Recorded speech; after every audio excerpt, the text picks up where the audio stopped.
Assalamualaikum warahmatullahi wabarakatuh. Selamat pagi, selamat siang, selamat malam, dan selamat pagi kembali. Berjumpa lagi dengan saya di Mr. D Channel yang membahas seputar hal-hal kecil yang mungkin bisa Anda kerjakan sendiri. Baik, masih bersama dengan jas merah saya.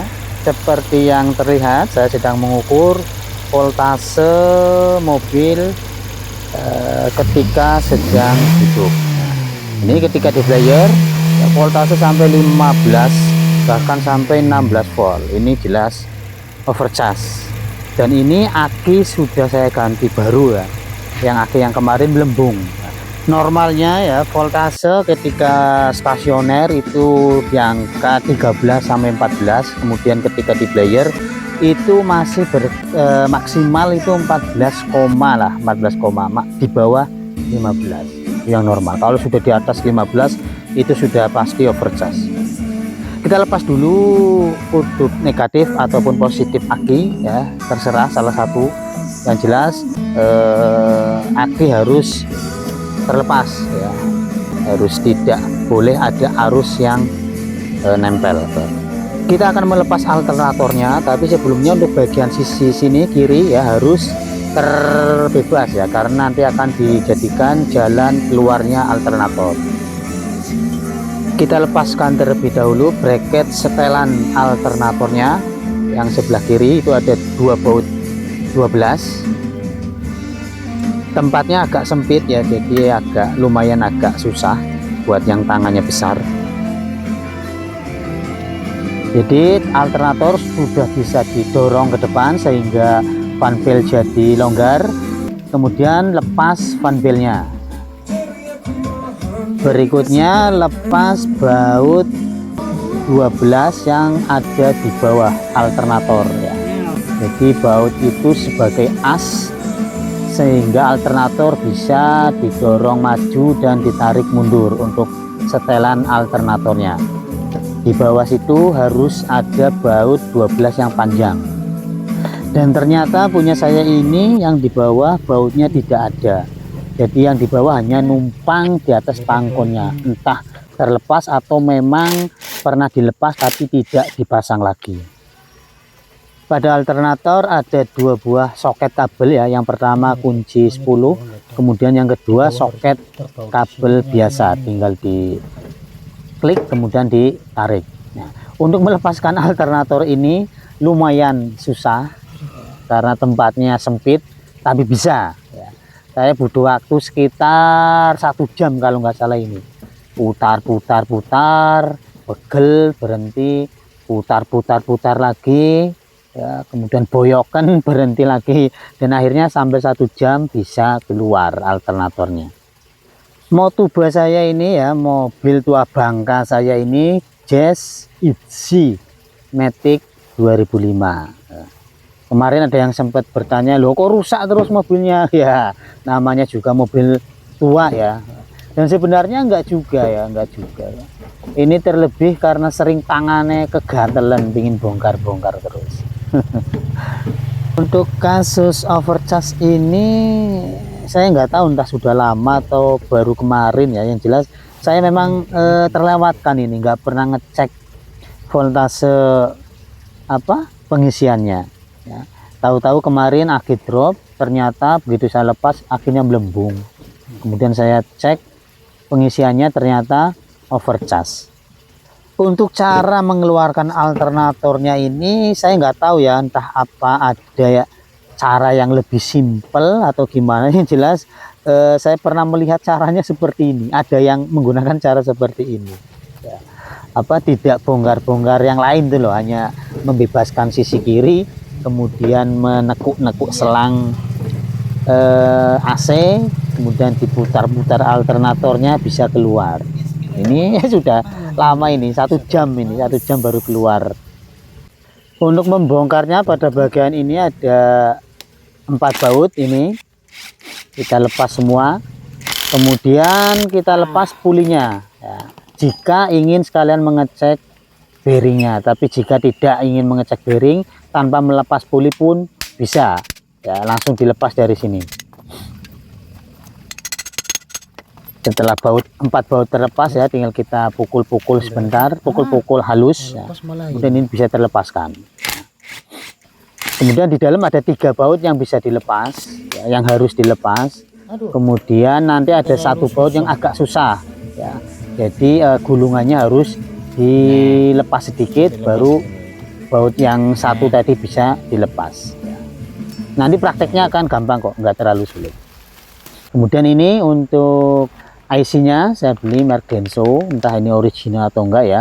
Yang jelas keterangannya tuh original Denso.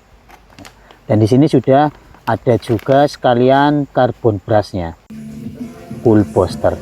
Untuk penggantian IC alternator ini, alat yang diperlukan wajib punya solder. Karena untuk pemasangannya dengan disolder, melepasnya pun harus dengan solder ya. Dilepas dulu solderannya, dibuang, kemudian baru yang baru bisa dipasangkan. Wajib disolder lagi. Kemudian ini ada o-ring bawaan, o-ring bawaan baru, tapi yang saya pakai yang lama o-ringnya. Karena yang bawaannya ini malah lebih tipis.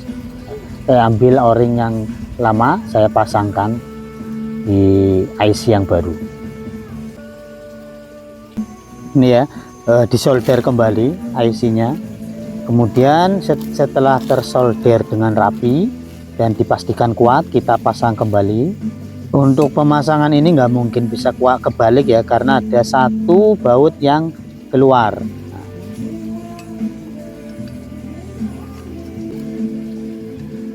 Pasang kembali ya 4 baut yang ada di dalam tadi. Nah, ini ada 4 baut ya pada bagian atas. Jika mau ngecek bearingnya ya, ini harus dilepas. Kemudian setelah terlepas baru kita pukul-pukul untuk tutupnya agar terbuka ya, kemudian kita bisa ngecek bearingnya. Nah, pada alternator saya ini bearingnya masih bagus, jadi tidak akan dilakukan pergantian. Jadi jika kendalanya hanya pada IC ya, jadi kita membongkarnya hanya bagian tengah saja. Untuk bagian atas ini puli tidak perlu dibongkar. Tetapi jika sekalian mau mengganti bearingnya ya, bagian puli bisa dilepas. Nah, kemudian untuk pemasangan angkernya ya, di sini untuk batu arang itu dua-duanya ada lubangnya, dan bagian bawah pun ada lubang kecil. Nah, sudah bisa nangkap kan? Nah, jadi untuk pemasangannya batu arang ditekan masuk, kemudian dari lubang bawah ini kita masukkan bendrat ataupun kawat kecil ya, sehingga 2 cool boosternya tertahan di dalam dan angker bisa dimasukkan dengan mudah. Pastikan tutup bagian atas dan bawah lurus ya. Kemudian untuk celah pada baut panjangnya ini ya, agar pas pada celahnya, sehingga nanti ketika dibaut itu tidak, nah ini harus pas di posisi celah-celah sehingga baut bisa masuk dengan mudah. Luruskan dulu. Jika tutup atas dan bawah sudah presisi, sudah lurus, kencangkan 4 baut ini menggunakan kunci T8. Kemudian putar pulinya. Pastikan tidak ada yang mengganjal ataupun menggesek ya, ketika diputar. Itu wajib. Jika masih ada yang menggesek atau yang mengganjal, bongkar lagi. Jika sudah, pasang kembali. Nah, untuk memasukkan ini pun tadi malam saya memerlukan waktu yang tidak cepat, tidak mudah, sekitar 30 menit. Kemudian gunakan sarung tangan karena ini tempatnya sempit dan banyak hambatan-hambatan, tangan bisa lecet-lecet. Oh ya, ini kemarin pas saya bongkar kan nggak ada bautnya ya untuk dudukan asnya ini. Kemudian kali ini saya pasang baut 12 yang panjang sebagai as agar dia tidak duduk langsung pada pangkon rangka mesin ya. Jadi nanti dia duduknya pada baut yang berfungsi sebagai as tersebut.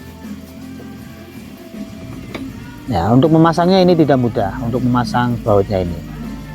Ini wajib menggunakan kunci ratchet pokoknya krek untuk mempermudah. Nah, karena saya tidak punya, jadi di sini saya memerlukan kesabaran tingkat tinggi. Setelah alternator terpasang dengan baik, dengan pas, pasang kembali tangkon setelan alternatornya, kemudian pasang juga fan belnya. Untuk pemasangan fan bel sudah ada di video saya sebelumnya.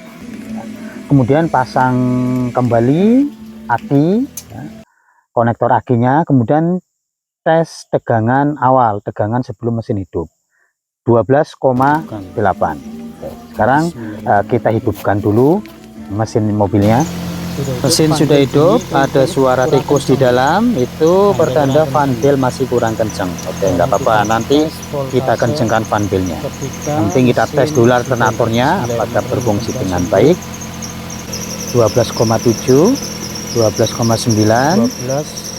kemarinnya langsung ini 13. Nah, ketika di player harus tidak boleh lebih dari 15, harus di bawah 15. Ini 13,2. Sepertinya sudah sembuh ya. Ini di player ya paling tinggi 14,6, tidak naik lagi. Kalau kemarin bisa sampai 16. Dan ini masih tergolong normal menurut saya. Menurut beberapa kawan juga selama masih di bawah 15 ya, 14,5, 14,6 ketika di player tinggi itu masih normal. Baik, demikian dari saya, mudah-mudahan bermanfaat. Mohon maaf apabila ada kesalahan dan kekurangan ya, karena saya bukan mekanik pro, saya hanya penghobi obrak-abrik saja.